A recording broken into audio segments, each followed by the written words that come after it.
Vasanth TV ரசிகர்களுக்கு வணக்கம். இன்னைக்கும் நம்மளுடைய தெரிந்து கொள்வோம் நிகழ்ச்சியில தெரியாத பல விஷயங்கள தெரிஞ்சுக்க போறோம். எல்லாருமே குதிரை தான் ரொம்ப ஃபாஸ்ட் அப்படின்னு சொல்லுவோம். இல்லன்னா சீட்டா தான் ரொம்ப ஃபாஸ்ட் அப்படின்னு சொல்லுவோம். சரி, சீட்டால நம்ம மேலலாம் ஏறி பயணம் பண்ண முடியாது. ஆனால் இந்த குதிரையில நம்மளால ஏறி பயணம் பண்ண முடியும். அதனாலயோ என்னமோ தெரியல, குதிரை மாதிரி வேகமா ஓடணும்னா அப்படின்னு பஞ்ச் டயலாக்லாம் விடுவாங்க. ஆனா குதிரையை விட வேகமா ஓடக்கூடிய ஒண்ணு இருக்கு. என்னப்பா சிறுத்தையா அப்படின்னு கேட்டீங்கன்னா, சீட்டா கிடையாது. கரடி. என்ன கரடி ரொம்ப ஸ்லோவா தானே நடக்கும் அப்படின்னு நம்ம சொல்லலாம். ஆனா கிரிஸ்லி பியர் அப்படின்னு சொல்லக்கூடிய இந்த வகையான கரடி மட்டும் குதிரையை விட வேகமா ஓடக்கூடிய அளவுக்கு எபிலிட்டி இருக்கு அப்படின்னு சொல்றாங்க.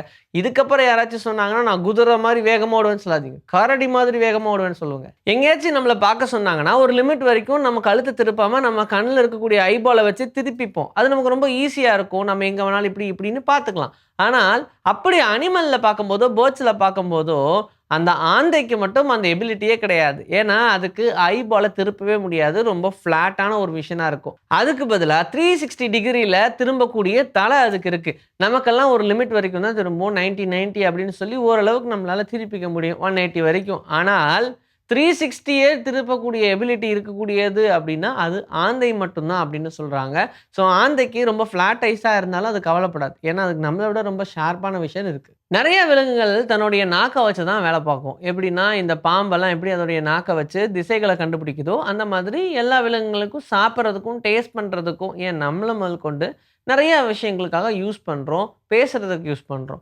ஆனால், ஒரே ஒரு விலங்குக்கு மட்டும் இந்த நாக்கு இருக்கும். ஆனா, அதுக்கு எந்த ஒரு பயனும் இருக்காது. அது வெறும் சாப்பிடறதுக்கு மட்டும் தான் யூஸ் பண்ணும். அதால நாக்க வெளிய நீட்ட முடியாது. டேஸ்ட் அக்யூரசியும் பெருசா இருக்காது. அப்படி ஒரு விலங்கு இருக்குன்னா, அதான் முதலை. முதலைக்கு எதுக்குப்பா அப்படின்னு கேட்டா, அது எப்ப பார்த்தாலும் அரைகுறையா கடிச்சு விழுங்குறதுலயே இருக்கும். அந்த எபிலிட்டி இருக்கே தவிர்த்து, அதால நாக்க வெளிய நீட்டவே முடியவே முடியாது. ஏன்னா, அது ஜாவோட ஒட்டி இணைஞ்சிருக்கும். அதனால எப்பவுமே நீங்க எந்த முதலைய பார்த்தாலும், நாக்கு வெளிய இருக்கிற மாரி பார்க்க முடியாது. ஈவன் குதிரைகள்லாம் ரொம்ப குட்டியா இருக்கும்போது பார்க்கறதுக்கு பல்லிமா இருந்தாலும், அப்பவுமே அதோடைய நாக்கு வெளிய வரதுக்கான சான்சஸ் கிடையாதுன்னு சொல்றாங்க. எந்த விலங்கு பறவைகளா இருந்தாலும், "அண்ணாந்து மேல பாரு" அப்படின்னு சொன்னா பார்க்க முடியும். ஒண்ணே ஒண்ணு தவிர. அதுதான் பன்றி. பன்றிக்கு எப்பவுமே மேல பார்க்கறதுக்கான எபிலிட்டியே கிடையாது. ஏன்னா, அதோடைய பாடியோட ரொம்ப டைட்டா ஃபிட் ஆகியே இருக்கும். அதனால எப்பல்லாம் அது கழுத்த லிஃப்ட் பண்ண ட்ரை பண்ணுதோ, அப்போ ஒரு லெவலுக்கான விஷன மட்டும் தான் அதால பார்க்க முடியுமே தவிர்த்து, ஃபுல்லா அது என்னதான் உட்கார்ந்தாலும், என்ன ட்ரை பண்ணாலும் முடியாது. மல்லாக்கா படுத்து வேணா பார்த்தா ஒரு அளவுக்கு ஸ்கைய பார்க்கறதுக்கான வழி இருக்கே தவிர்த்து,